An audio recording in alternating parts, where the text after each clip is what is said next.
नमस्कार साथियों, एक बार फिर से आपका जीविका एजुकेशन पर हार्दिक स्वागत है। आज हमारी जो क्लास रहेगी वो राजस्थान के लोक देवताओं पर रहेगी।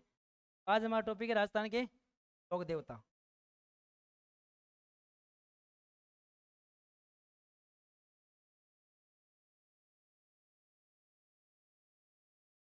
राजस्थान के लोक देवता। अब लोक देवता की बात करें, देखो लोक देवता कौन होते हैं। देखो वे महापुरुष जिन्होंने अपना योगदान समाज कल्याण की भावना के लिए दे दिया था। तो समाज कल्याण के कार्यों के लिए क्या हो गए थे, शहीद हो गए थे, उन्होंने बलिदान दे दिया था। उन्हीं को हम क्या बोलते हैं, उन्हीं को हम लोक देवता बोलते हैं। इसमें एक लोक देवता होते हैं जिनको हम पंचपीर के नाम से जानते हैं। एक तो कौन होते हैं, पंचपीर। अब बात करते हैं पंचपीर कौन होते हैं। वही लोक देवता जिन्होंने समाज कल्याण के लिए अपना बलिदान दे दिया हो, वही पंचपीर है।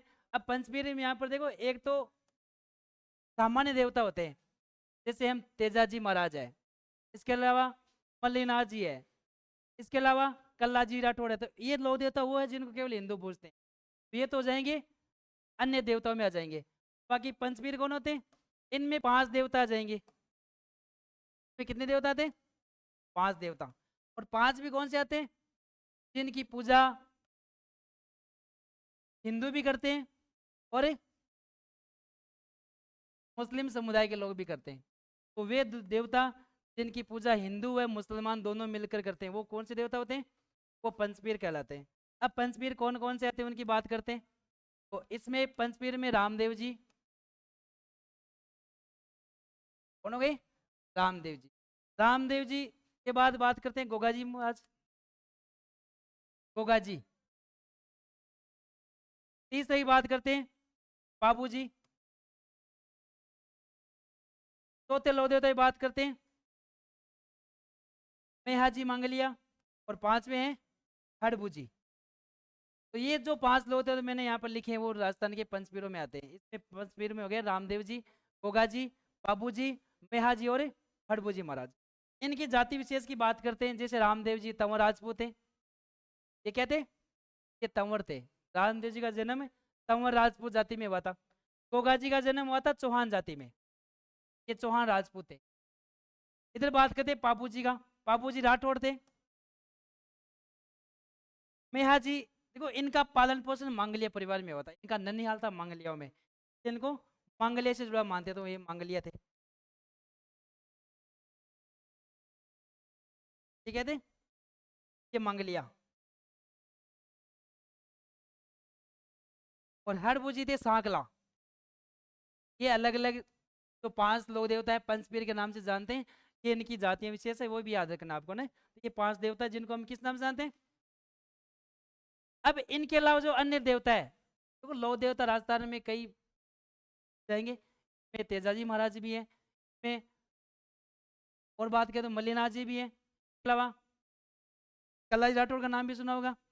इसके अलावा केसर कंवर जी भी आते हैं, जो किसके पुत्र थे, गोगा जी महाराज। देखो अलग अलग क्षेत्रों में अलग अलग लोक देवता यहाँ पर जाएंगे, आपको राजस्थान में हर क्षेत्र विशेष लोक देवता मिल जाएंगे। ये जो अन्य हो जाएंगे वो भी लोक देवता में पढ़ ली जाएंगे। यहाँ पर पंचपीर हम सबसे पहले पढ़ेंगे, और पंचपीरों में सबसे पहले किसको पढ़ेंगे, रामदेव जी। देखो पंचपीर वो लोक देवता है जिनकी पूजा हिंदू और मुस्लिम में दोनों समुदाय के लोग करते हैं, इसलिए इनको किस नाम से जानते हैं हम, पंचपीर। देखो पीर का मतलब होता है देवता, पीर का मतलब क्या होता है, देवता। कि मुस्लिम समुदाय में देवता को किस नाम से जानते हैं, पीर। मुस्लिम समुदाय के लोग देवता को पीर के नाम से जानते हैं, इसलिए इन लोक देवताओं को जो 5 है इनको क्या बोल दिए, पंचपीर। इनमें हम सबसे पहले किसको पढ़ेंगे, रामदेव जी को। तो अब हम बात करेंगे रामदेव जी के बारे में। कौन सा लोक देवता पढ़ेंगे हम यहाँ पर, रामदेव जी। रामदेव जी, रामदेव जी के जन्म की बात करें, इनका जन्म हुआ था कहाँ पर, तो रामदेव जी की बात करें, इनका जन्म हुआ था बाड़मेर की शिव तहसील का एक गांव पड़ता है, कौन सा गांव, कासबेर। ये रामदेव जी महाराज की फोटो आपके साथ, रामदेव जी महाराज। इनके जन्म की बात करें, इनका जन्म हुआ था भाद्रपद महीने की कौन सी तिथि को? भाद्रपद महीने की शुक्ल द्वितीया को हुआ था। इनका जन्म यहाँ पे लिख लेते हैं, भाद्रपद शुक्ल द्वितीया को जन्म हुआ था। अब गुजराती भाषा में बाड़मेर का जो दक्षिण क्षेत्र है उसकी सीमा किस राज्य से लगती है? गुजरात के साथ में। और वहां के लोगों में किस भाषा का प्रभाव ज्यादा दिखेगा? गुजराती भाषा का। और यहाँ पर देखो जो इस क्षेत्र में लोग रहते हैं दक्षिण बाड़मेर की तरफ, वहां पर कौन सी भाषा का प्रभाव हो गया है? गुजराती का। इसलिए गुजराती भाषा में दो को क्या बोलते हैं? बीज। दूज को क्या बोलते हैं? जैसे हम स्थानीय भाषा में तृतीया को क्या बोलते हैं? दूज ही बोलते हैं। तृतीया नहीं बोली जाएगी, क्योंकि दूज बोलते हैं। इस प्रकार से भाद्रपद शुक्ल यहाँ पर दूज हो जाएगी। तो वहां पर दय को क्या बोलते हैं? वह बोलते हैं। गुजराती समुदाय के लोग दय को क्या बोलते हैं? वह। इसलिए दूज क्या हो जाएगी? बीज हो जाएगी। इसको बोलते हैं बाबेरी। किसकी बीज? बाबेरी बीज। बाबेरी बीज कब मनाई जाती है? भाद्रपद शुक्ल द्वितीया को। रामदेव जी के जन्म दिवस को हम किस रूप में मनाते हैं? बाबेरी बीज के रूप में। अब इनके जन्म स्थान की बात करें, स्थान, तो इन रामदेव जी का जन्म स्थान की बात करें तो ये उंडू काश्मीर, उंडू काश्मीर शिव तहसील। कौन सी तहसील है? शिव तहसील। और जिला कौन सा? बाड़मेर।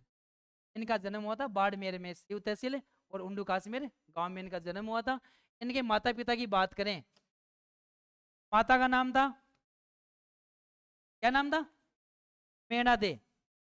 माता का नाम मेणा दे। और पिता का नाम है अजमल जी तंवर।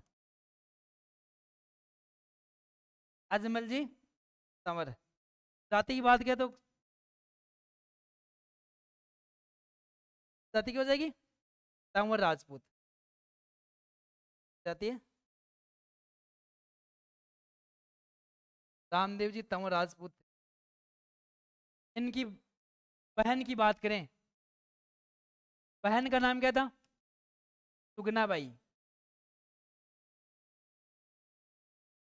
एक है लाछा बाई।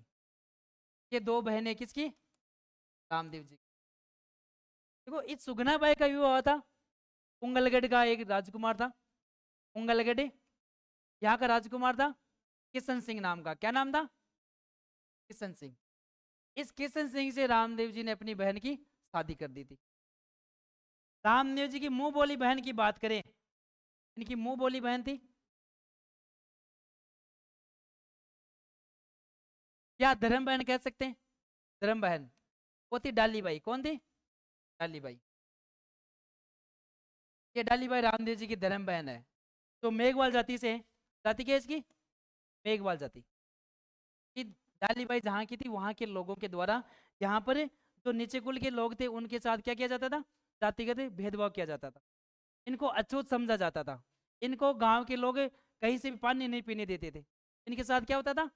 इनके साथ भेदभाव किया जाता था। तो रामदेव जी ने इस डालीबाई को अपनी क्या बना लिया था? धर्म बहन बनाया था। बाद में रामदेव जी और डालीबाई दोनों मिलकर उस जगह का जहाँ पर डालीबाई रहा करती थी रुनीचा गाँव में, वहाँ का क्या करेंगे? जन उद्धार करेंगे। ठीक है। मुंह बोली बहन कौन है? डालीबाई। रामदेव जी के गुरु की बात करें, गुरु का नाम था बालीनाथ। क्या नाम था? बालीनाथ जी। देखो बालीनाथ जी रामदेव जी के क्या थे? गुरु का नाम है। यहाँ पर बालीनाथ रामदेव जी के मौसेरे भाई थे जिसका नाम था हड़बू जी। बालीनाथ जी थे ना मौसेरे भाई, हड़बू जी के गुरु भी थे। रामदेव जी के मौसेरे भाई कौन थे? हड़बू जी। इन हड़बू जी के भी गुरु कौन थे? बालीनाथ जी। सीधी बात है, रामदेव जी के समकालीन कोई लोक देवता पूछे जाए ये तो कौन से हो जाएंगे? हड़बू जी। रामदेव जी के समकालीन लोक देवता कौन है? हड़बू जी। और हड़बू जी के अलावा एक लोक देवता है जिसको मल्लीनाथ जी के नाम से जानते हैं। कौन है? मल्लीनाथ जी। मल्लीनाथ जी जो लोक देवता वो मारवाड़ क्षेत्र के लोक देवता रहे। इन मल्लीनाथ जी का संबंध मारवाड़ में राठौड़ वंश था ना, उस राठौड़ वंश से संबंधित लोक देवता है। कौन है? मल्लीनाथ जी। और पाबूजी महाराज भी राठौड़ वंश से संबंधित है। लेकिन पाबूजी महाराज कभी भी शासक नहीं बने थे, लेकिन मल्लीनाथ जी क्या बने थे? शासक बनते हैं। और ये कहा जाता है कि रामदेव जी को जो पोकरण था किसने दिया था? इन मल्लिनाथ जी ने दिया था। मल्लिनाथ जी उस समय क्या थे, मारवाड़ के शासक हुआ करते थे। इन्हीं मल्लिनाथ जी ने रामदेव जी को कौन सा क्षेत्र दिया था, पोखरण दे दिया था। बाद में इसी पोखरण में रहकर रामदेव जी ने इसको कर्म भूमि बनाया था। बाद में ये पोखरण दहेज में दे दिया था अपनी बहन सुगनाबाई के विवाह के अवसर पर। कुछ किताबों में ये लिखा है कि इन्होंने अपनी भतीजे के विवाह में पोखरण दहेज में दिया था। तो भी ये पोखरण बाद में इन्होंने क्या दे दिया था, दहेज में दे दिया था। तो पोखरण मिला किसने दिया था इनको, मल्लिनाथ जी ने। अब आपको ध्यान रखना है, रामदेव जी के समकालीन लोग देवता पूजे तो कौन कौन से याद रखने हैं आपको, खड़बू जी और मल्लिनाथ जी। ये दोनों लोक देवता रामदेव जी के क्या थे, समकालीन। खड़बू जी तो रामदेव जी के क्या थे, मौसेरे भाई। और बालीनाथ रामदेव जी का भी गुरु है और खड़बू जी का गुरु है। खड़बू जी की जाति कौन सी है, सांकला। खड़बू जी का जन्म सांकला राजपूत परिवार में हुआ था। वहीं रामदेव जी का जन्म तंवर राजपूत परिवार में हुआ था। तो यहाँ पर मौसेरे भाई की बात करें तो कौन थे, खड़बू जी। और बालीनाथ की बात करें, बालीनाथ जी का जो समाधि स्थल है जोधपुर में एक जगह पड़ती है मंसूरिया की पहाड़ी। कौन सी पहाड़ी, मंसूरिया की पहाड़ी। मंसूरिया की पहाड़ी कहाँ पड़ती है, जोधपुर में। यहीं पर इनका क्या है, समाधि स्थल है। तो इन बालीनाथ जी का पूजा स्थल कहाँ पर है, मसूरी की पहाड़ी जोधपुर में। और इसी मसूरी की पहाड़ी में रामदेव जी का पूजा स्थल भी है। ये मसूरी की पहाड़ी कहाँ पड़ती है, जोधपुर में। तो ये हो गए गुरु का नाम, ये हो गए उनके मौसेरे भाई का नाम। देखो रामदेव जी के भाई के नाम की बात करें, भाई का नाम क्या है, भाई का नाम है वीरमदेव जी। रामदेव जी के भाई का नाम, ये क्या याद रखना आपको, वीरमदेव। क्या नाम है, वीरमदेव जी। अब रामदेव जी की बात करें तो रामदेव जी को देखो कृष्ण का अवतार माना जाता है। किसका अवतार, भगवान श्री कृष्ण का अवतार। कौन से लौ देवता, रामदेव जी। अब रामदेव जी का भाई कौन है, वीरमदेव। तो भगवान श्री कृष्ण के भाई कौन, बलराम। इसलिए रामदेव जी के भाई को किसका अवतार मान लेंगे हम, बलराम का अवतार। तो इसको हम मानते हैं बलराम का अवतार। ये बलराम के अवतार है। कौन है, वीरमदेव। वीरमदेव बलराम के अवतार है, जो रामदेव जी क्या है, भाई। रामदेव जी एक कवि भी थे। देखो दो देवता होने के साथ साथ एक क्या थे, ये कवि थे। कौन है, तो राजस्थान के एकमात्र लौ देवता है तो कवि भी थे। बाकी किसी भी लौ देवता को ये विशेष ख्याति प्राप्त नहीं थी। कि लौ देवता का काम क्या था, जन कल्याण करना। ये कवि थे। कौन से लौ देवता थे, रामदेव जी। एक पुस्तक लिखी थी, ग्रंथ लिखा था 24 वाणियां। किताब का नाम क्या था, 24 वाणियां। ये किसकी किताब है, ये रामदेव जी महाराज की किताब का नाम। अब बात करें रामदेव जी के जीवन परिचय के बारे में। रामदेव जी का जन्म है भाद्रपद शुक्ल द्वितीया को। कहाँ हुआ था, उंडू काश्मीर शिव तहसील बाड़मेर में हुआ था। पिता का नाम था अजमल जी तंवर, माता का नाम था मैना दे। पत्नी का नाम देख लेते, अभी पत्नी का नाम नहीं देखा हमने ना। तो पत्नी का नाम क्या था, पत्नी का नाम था नेतल डे। क्या नाम था, नेतल डे। और इनका ससुराल था अमरकोट। अमरकोट कहाँ पड़ता है, पाकिस्तान में। अमरकोट पाकिस्तान में इनका ससुराल था। किनका, रामदेव जी। नेतल डे इनकी पत्नी का नाम है। इनके घोड़े के नाम की बात करें, क्या घोड़ा, नीला घोड़ा। क्या है, नीला घोड़ा। नीला घोड़ा इनके घोड़े का नाम है। का ससुराल था तो कहाँ पड़ता है, अमरकोट पाकिस्तान में। यहाँ पर ये सोडा राजकुमारी है, उसका नाम है नेतल डे। ये रामदेव जी की पत्नी का नाम है। इसके अलावा बात करें रामदेव जी के मंदिर में देखो कपड़े घोड़े चढ़े जाते हैं। कौन से घोड़े, कपड़े घोड़े। देखो ये विशेष बातें होती रहेगी। अब बात करें रामदेव जी के जीवन के बारे में। हमने यहाँ पर देखा रामदेव जी का बेसिक परिचय थोड़ा सा देखा है हमने। रामदेव जी का जन्म भाद्रपद शुक्ल द्वितीया को। पिता का नाम अजमल जी तंवर, माता का नाम मेणा दे। और इनका जन्म स्थान है वो उंडू काश्मीर शिव तहसील बाड़मेर में हुआ था। अब बचपन में ही तो रामदेव जी ने कई चमत्कार दिखाए थे। रामदेव जी के द्वारा दिखाए गए चमत्कारों को हम किस नाम से जानते हैं, पर्चा। किस नाम से जानते हैं, रामदेव जी के द्वारा किए गए चमत्कारों को क्या बोलते हैं, चमत्कार। इनको बोलते हैं पर्चा, मतलब पर्चा देना। रामदेव जी ने कई चमत्कार दिखाए थे। अब रामदेव जी के समय यहाँ पर पोखरण की बात करें रामदेव जी ने बचपन में ही ये उंडू-काश्मीर जो उनका कस्बा था वो छोड़ दिया। आज रामदेव जी की पूजा उंडू-काश्मीर में भी होती है। एक उनका जन्म स्थल की बात करें तो कौन सा है वो? उंडू-काश्मीर ही है। अब उंडू-काश्मीर से रामदेव जी कहाँ के लिए पलायन कर रहे हैं? पोखरण के लिए। अब वहाँ से क्यों गए थे? क्योंकि पोखरण के लोगों को रामदेव जी की आवश्यकता थी। अब वहाँ के पोखरण के लोग, एक राक्षस प्रवृत्ति का व्यक्ति था जिसका नाम क्या था? भैरव। क्या नाम था? भैरव। तो पोखरण के लोग इस भैरव राक्षस से परेशान थे। नाम क्या उसका? भैरव राक्षस। तो एक व्यक्ति जो राक्षस प्रवृत्ति का है, लोगों को नुकसान पहुंचाता है। जनश्रुति ये है कि यहाँ पर पोखरण में ये भैरव राक्षस क्या करता था? हर अमावस को एक ही व्यक्ति की बलि देता था। गांव से किसी भी व्यक्ति की ये अमावस के दिन बलि ले लिया करता था। इससे परेशान कौन थे? पोखरण के लोग। पोखरण के लोगों ने परेशान होकर किसको बुलाया? रामदेव जी। रामदेव जी अब यहाँ से पोखरण में चले गए हैं किसका उद्धार करने के लिए? पोखरण के लोगों का उद्धार करने के लिए। उस समय पोखरण को किस नाम से जानते थे? सातलमेर। आज यही सातलमेर किस नाम से जाना गए हैं? पोखरण के नाम से। आज इसको किस नाम से जानते हैं हम? पोखरण में कौन व्यक्ति था जो जनता को नुकसान पहुंचाता था? ये गोधन की हत्या कर देता, मतलब गायों की हत्या कर दी। गायों को मारने का काम था इसका। गायों की बलि लेता था। साथ में ये कहा जाता है कि अमावस के दिन व्यक्तियों की बलि देता था। अब इस राक्षस प्रवृत्ति का अंत करने के लिए यहाँ पर रामदेव जी को बुलाया गया था। यहाँ रामदेव जी को बुलाया था। बचपन में रामदेव जी ने अपना जो जन्म स्थान था वो छोड़ दिया था। अब रामदेव जी कहाँ गए? पोखरण में। अब रामदेव जी कहाँ रह रहे? पोखरण में। देखो ये रामदेव जी का महल है पोखरण में, भी आपको दिखाते हैं। ये रहा ना, ये पोखरण में क्या है रामदेव जी का। अब रामदेव जी कहाँ गए? अब रामदेव जी वहां आने के बाद में जो राक्षस प्रवृत्ति का जो व्यक्ति था भैरव नाम का, उसका रामदेव जी ने वहां आकर क्या कर दिया था? उसका वध कर दिया था। यहाँ पर किसका वध किया था?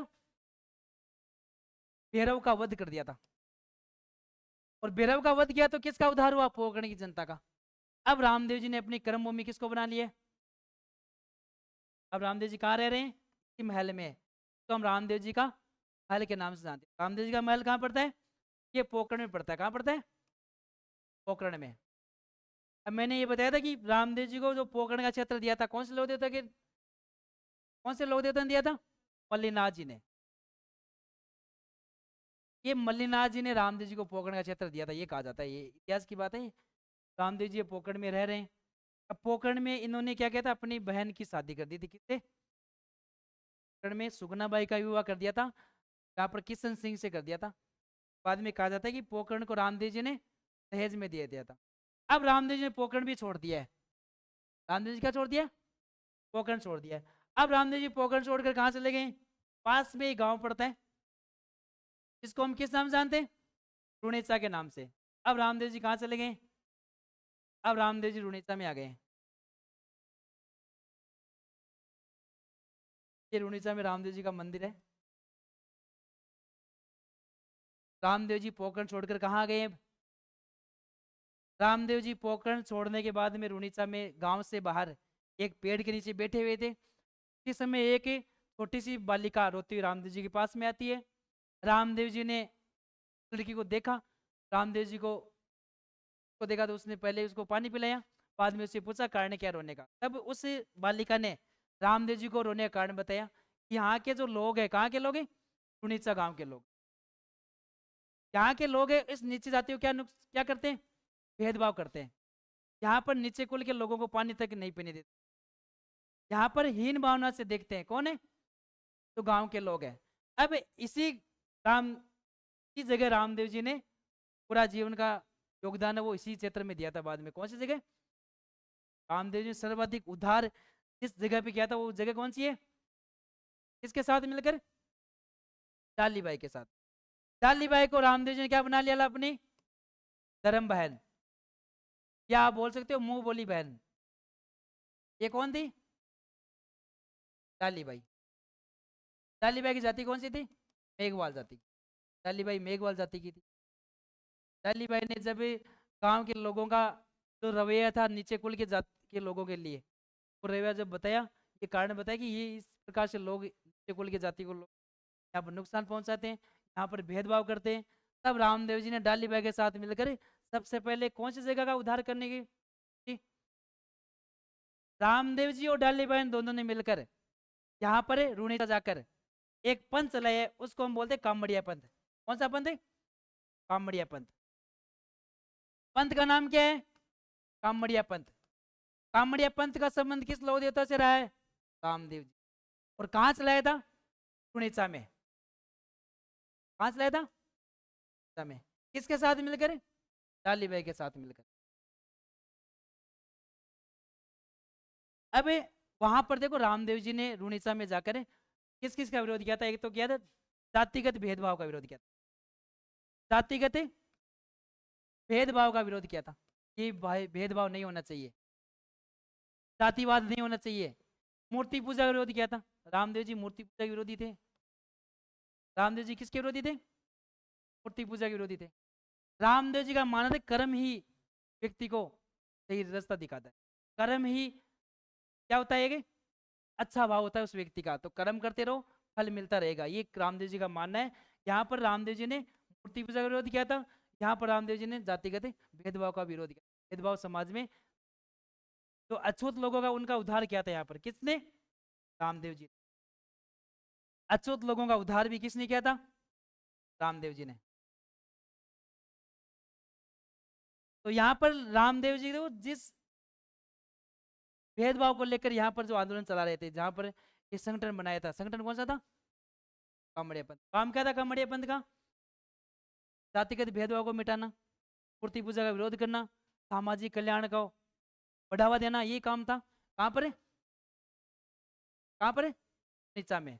अब ये रामदेव जी शिष्य की बात करें, रामदेव जी की बहन तो ये हो गई ना, धर्म बहन कौन है? डाली भाई। शिष्य की बात करें तो रामदेव जी की एक लोक देवी, जो एक रामदेव शिष्य थी, आई माता। क्या नाम था? आई माता। ये शिष्य है ना, ये क्या हो गए? रामदेव जी की शिष्य। तो ये आई माता भी रामदेव जी क्या थी? क्या थी? इसके अलावा बात करें तो रत्ना राय का, रत्ना राय का रामदेव जी का शिष्य है। एक है हरजी भाटी। क्या नाम है? हरजी भाटी। ये हरजी भाटी और रत्ना राय का किस लौह देवता की शिष्य है? रामदेव जी। और एक महिला शिष्या कौन थी? तो एक लोक देवी है। नाम क्या है उसका? आई माता। ये आई माता लोक देवी है। और इसी आई माता ने रामदेव जी के प्रभाव से यहाँ पर एक पंथ चलाया था जिसका नाम है आई पंथ। क्या नाम है? आई पंथ। इसी आई माता ने बाद में रामदेव जी से प्रभावित होकर एक पंथ चलाया था, उस पंथ का नाम क्या है? आई माता।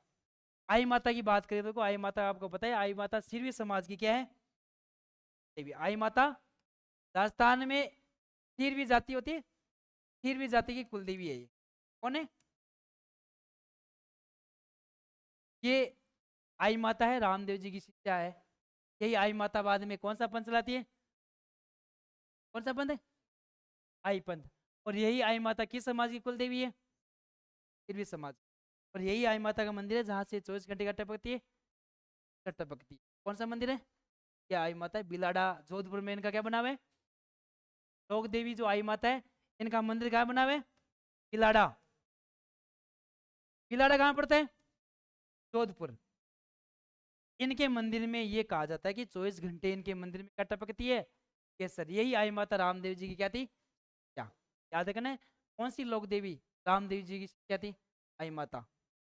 ये भी याद रखना है, कौन सी लोक देवी आई रामदेव जी की शिष्या थी? आई माता। और इन्होंने यही बाद में प्रभावित होकर रामदेव जी के आदर्शों पर चलने वाले आई माता ने कौन सा पंथ चलाया था? यहाँ पर आई माता भी जन समाज कल्याण की भावना से ये आई पंथ चलाया था। बाद में इन्हीं आई माता का मंदिर कहाँ बना हुआ है? किलाड़ा जोधपुर में।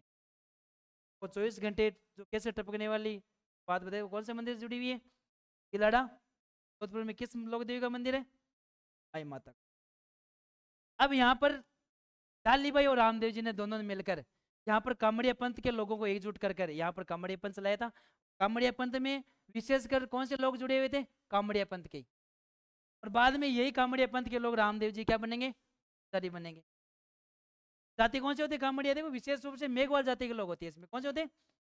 इसमें मेघवाल जाति के लोग होते हैं। और यही बाद में रामदेव जी का बन जाएंगे पुजारी। रामदेव जी के पुजारी कौन जाति के होते हैं? मेघवाल जाति के।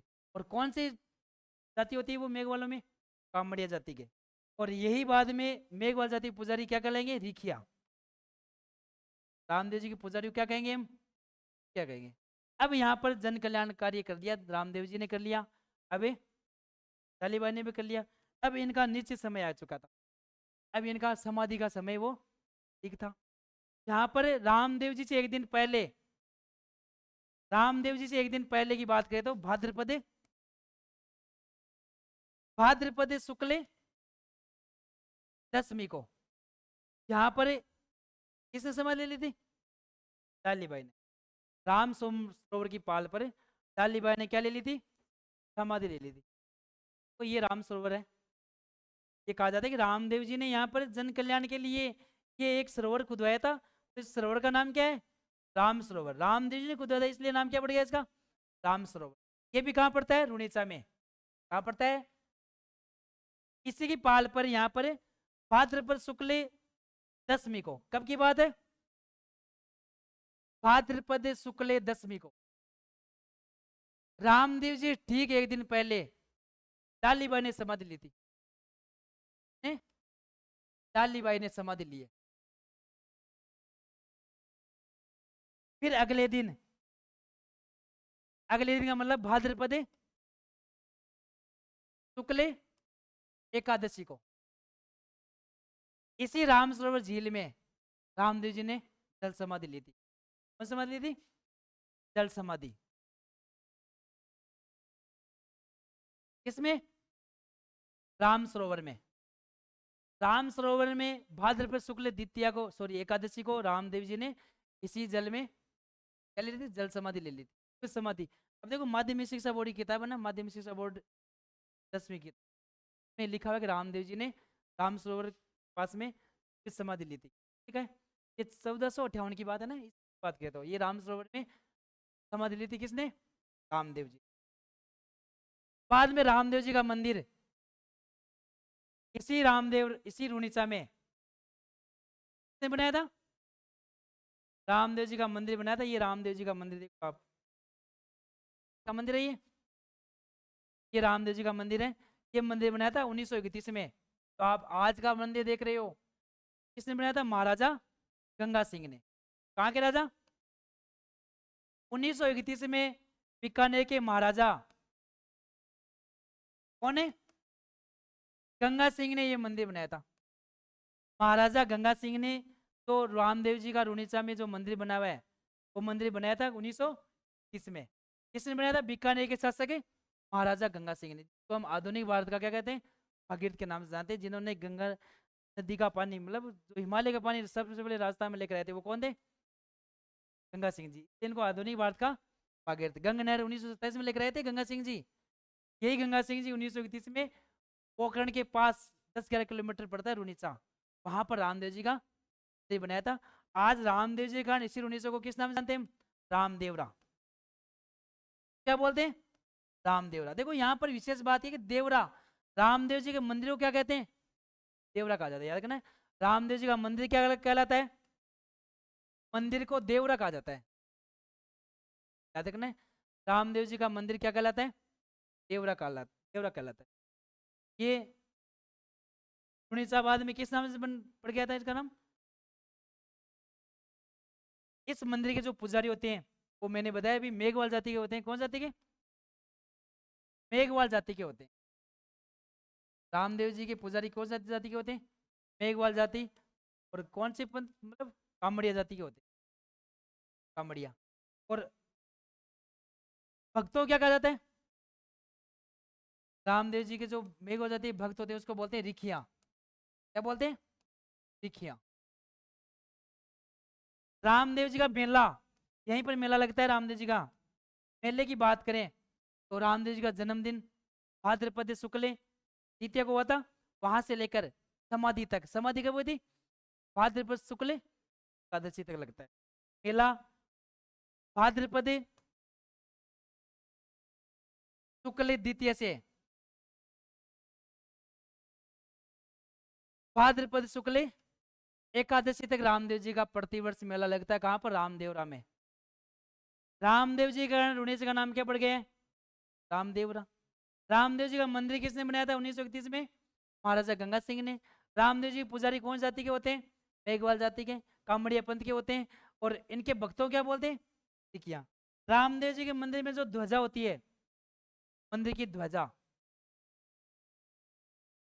तो क्या बोलते हैं? नेजा। क्या कहा जाता है? देखो आदिवासी समाज का एक नेजा नृत्य भी है, नेजा नृत्य। और एक नेजा क्या है? रामदेव जी की एक ध्वजा का नाम क्या है? सफेद रंग की होती है। सफेद या पतरंगों में ध्वजा होती है, जिसको हम क्या बोलते हैं? नेजा बोलते हैं। रामदेव जी का मेला देखो, राजस्थान का एक जन समुदाय की बात करें तो राजस्थान का सबसे बड़ा मेला है। जन समुदाय में या जनसंख्या की दृष्टि से राजस्थान का सबसे बड़ा मेला है। राजस्थान का सबसे बड़ा मेला तो कब लगता है? भाद्रपद शुक्ल द्वितीया से भाद्रपद शुक्ल एकादशी तक लगता है प्रतिवर्ष। इसी रामदेव में लगता है। जनसंख्या की दृष्टि में राजस्थान को सौ बड़ो मेला। कौन सा? रामदेव जी। ठीक है। रामदेव जी के जो पुजारी वो क्या कहलाते हैं? कौन होते हैं? मेघवाल जाति के होते हैं। अब आगे की बात करें तो रामदेव जी के ठीक एक दिन पहले डाली बाई ने समाधि ली थी। डाली बाई का मंदिर भी कहाँ बना हुआ है? रामदेव जी ने जहाँ समाधि थी उसी के पास में किसका मंदिर बना हुआ है? डाली बाई का मंदिर। तो याद रखना, डाली बाई का मंदिर भी कहाँ बना हुआ है? डाली बाई का मंदिर ये भी कहाँ बना हुआ है? रामदेवरा में। और रामदेव जी की समाधि के पास में, रामदेव जी की समाधि के पास में बना हुआ है। और रामदेव जी के मंदिर परिसर में डालीबाई का कंगन लगा हुआ है ना? क्या लगा हुआ है? डालीबाई का कंगन। डालीबाई का कंगन भी कहाँ है? रामदेवरा। देखिए डालीबाई का कंगन ये रहा, ये रामदेवरा जैसलमेर में जो पोखरण है उसके पास में पड़ता है। यहाँ पर डालीबाई का मंदिर, डालीबाई का कंगन, रामदेव जी का मंदिर ये यहीं पर है।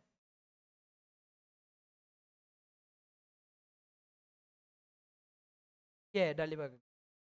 ये कहा जाता है कि इसके अंदर से कोई भी व्यक्ति निकलता है कामना पूरी होती है। डालीबाई का कंगन, डालीबाई का जो मंदिर है के पास में, या रामदेव जी का जो मंदिर है उसके परिसर बना हुआ है। और इसी के मंदिर के पास में थोड़ा सा जाएंगे तो एक राम सरोवर के लिए बनी हुई है। ये राम सरोवर अभी मैंने दिखाया आपको। ये डालीबाई का कंगन है तो हम क्या बोलते हैं? ये डालीबाई का कंगन है।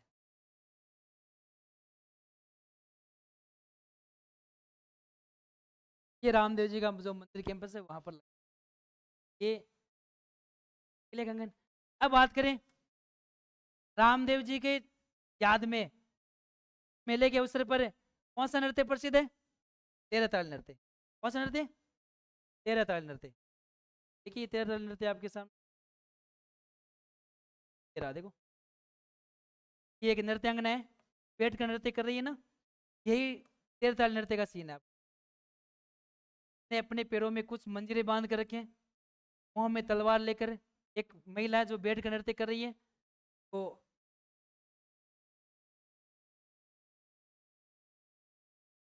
ये जो महिला दिख रही है बैठ कर नृत्य कर रही है, ये नृत्य कौन सा है? इससे का नाम है तेरह ताली नृत्य। तेरह ताली नृत्य। तो ये भी कामड़िया पंथ की महिलाओं के द्वारा किया जाता है। कौन सी महिला इसमें भाग लेती है? विशेष रूप से बात करें तो कौन सी महिलाएं? कामड़िया पंथ की महिलाएं। कामड़िया पंथ की महिलाओं द्वारा किया जाता है। किसकी याद में? रामदेव जी की याद में। रामदेव जी के अनुयायी कौन सा नृत्य करते हैं? तेरह ताली नृत्य। यहाँ पर तेरह ताली का मतलब है तेरह मंजीरे का नाम तेरह ताली क्यों है? एक महिला अपने शरीर पर कितने मंजीरे बांध कर नृत्य करती है? तेरह। इसमें देखो शरीर का जो दायां पैर है, दाएं पैर पे कितने मंजीरे होते हैं? नौ मंजीरे। एक महिला ने अपने पैर के जो दायां पैर है उस पर कितने मंजीरे बांध रखे हैं? देखिए एक मंजीरा, तो इसको कर लेते हैं सब।